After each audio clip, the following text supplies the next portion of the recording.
चांगलं ठिकाण प्राध्यापकाला क्रॉस करा. तर आम्ही बघतोय की पाहिजे तसं वकील येत नाही.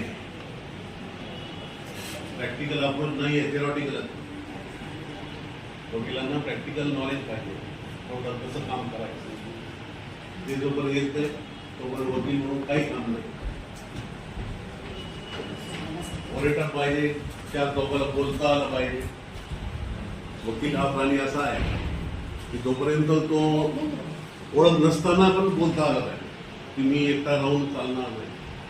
तुम्हाला जास्तीत जास्त लोकांशी संवाद साधावा लागेल, त्यांचं सुख दुःखात साथ द्यावा लागेल, तर काम तुमच्याकडे काही प्रमाणात येईल. कॉम्पिटिशन कटथ्रोट आहे, खूप कॉम्पिटिशन आहे वकिलीमध्ये. संधी खूप आहे. संधी म्हणजे sky is the only limit. You can achieve anything, everything, from leader to MP, MLA, to judges, High Court judge, Supreme Court judge. You can achieve everything if you have desire. इंग्लिशमध्ये खणखणीत बोलता आलं पाहिजे, नाण्यासारखं.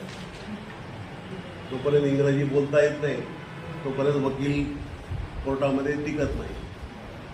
चांगल्या पद्धतीनं बोलता आलं, fluent, जशी आपली मातृभाषा आहे.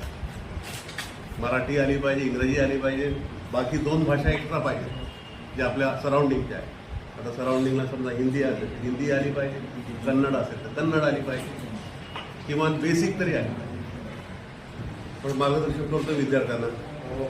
भावी कायदे आपल्या पूर्वजांनी बनवलेल्या इंग्रजांनी अत्यंत अवघड आहे, क्लिष्ट आहे.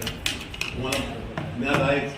लिगल हिस्ट्री, डलहौसीपासून सर्व जेवढे लिगल हे आहेत, ज्युरिस्ट, काय नाव आहे, लॉर्ड डी फर्स्ट आहे, ऑस्टिन, आणखी डी फर्स्ट कोण आहे, जस्टिस होता, डी नावाने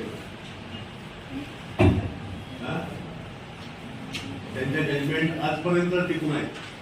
म्हणजे तो इतकं 300 वर्ष जरी झाले, तो माणूस लॉ डेव्हलप करत. लॉ कॉमन सेन्स जसे एक्सपिरियन्स येत गेले तसा तो लॉ डेव्हलप केला. इंग्लंडमध्ये कॉन्स्टिट्यूशन लिखित नाही. आपल्याकडे जसं कॉन्स्टिट्यूशन, आपलं कॉन्स्टिट्यूशन कसं आहे, आपण बऱ्याच देशात अभ्यास केला आपल्या कमिटीनं आणि मग आपलं कॉन्स्टिट्यूशन ड्राफ्ट झाले. आपण सर्व जितक्या डेमोक्रेसीज आहे वर्ल्डमध्ये त्या सर्वांचा अभ्यास केला. त्यातून ज्या काही आपल्याला सूट होती अशी